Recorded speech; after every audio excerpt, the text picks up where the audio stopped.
Dear laureates, dear all, once again, warmly welcome to this symposium in honor of Alfred Nobel and this year's Nobel Prize Laureates.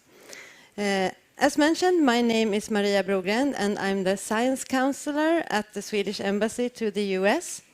And on a day like this, when I get to talk to not only one, but 4 Nobel Prize laureates, I believe I have the best job there is, actually. You are now a part of the history of Alfred Nobel, and we welcome you to the Nobel family. Together, we will keep Alfred Nobel's legacy alive, that science, literature, and peace work makes the world a better place, and will continue doing so. The problem of today will be solved by the laureates of tomorrow.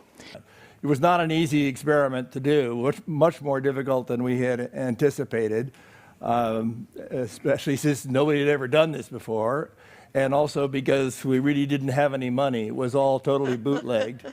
Everybody was telling us, well, you're just going to get the predictions of quantum mechanics. Everybody knows that. Why waste the money which could otherwise be spent doing some real physics?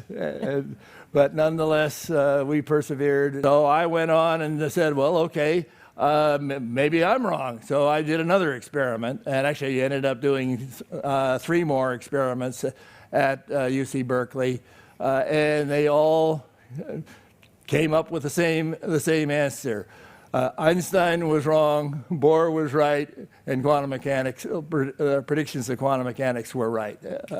My wife you should know that she came up with that name, and that was because I had a name. Had been in England for a year on sabbatical, or what was it? Anyway, the idea of neat, I thought it was neat. You just put things together and they click, they go together, and no solvent, no nothing. You can have air in there, and that didn't work out because neat means cute in the United States, and cute couldn't be the name of a phenomenon. So then Jan said, well, how about click? And the idea that we pursued was to put a chemical group into the sugars, and then use that chemical group as like a handle on the sugars to attach an imaging probe chemically.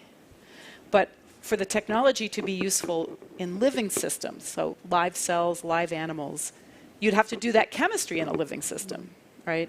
And that was where the concept of bioorthogonal chemistry originated from, was the idea that if we could find reactions that you could actually perform reliably in living systems, you could maybe use the chemistry to do these imaging experiments with sugars. Steve Ross had a policy of not making appointments. So the way you would talk to Steve if you wanted to talk about your research is you'd sit outside his door and wait for him to have like half an hour free. So some days he wouldn't have a half an hour free and you'd sit there for a long time, and other days he'd have 2 hours free and you'd talk. But he didn't make appointments. So Phil and I spent many, many hours sitting on the floor outside Steve Ross's office. I'd like to start by asking you a personal question, and that is, what attracted you into science or research? My desire to become a scientist was instilled to me at a very early age by my father, who was also a scientist. And he would answer any question that I asked, and was very patient to go in gory detail and explain, and I loved every bit of it. And I mean, he did not try to push any of this down my throat, but I could just totally soaked it up. So I agree that Nobel laureates have an incredible podium for encouraging young people to go into science. But young people are also very influenced by media. And that's why the National Academy has a partnership with Hollywood to try to get more diverse science characters into Hollywood scripts and into television shows, and to try to portray real scientists, not the fictionalized genius that no one can talk to. But you don't have to go very far back in my own family history to see how privilege enabled my dad and his siblings to be educated here in the United States and basically come out from an upbringing of very deep poverty.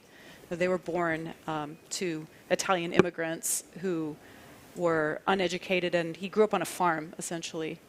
And during the Great Depression, they lost their house. His father was unemployed. Had I been born into a black family, none of that would have been possible, because all of the government benefits that sustained his family through the Great Depression, and then all the education that he had access to, and even the property that he purchased to raise his family in a home, none of that would have been available to a black family at that time.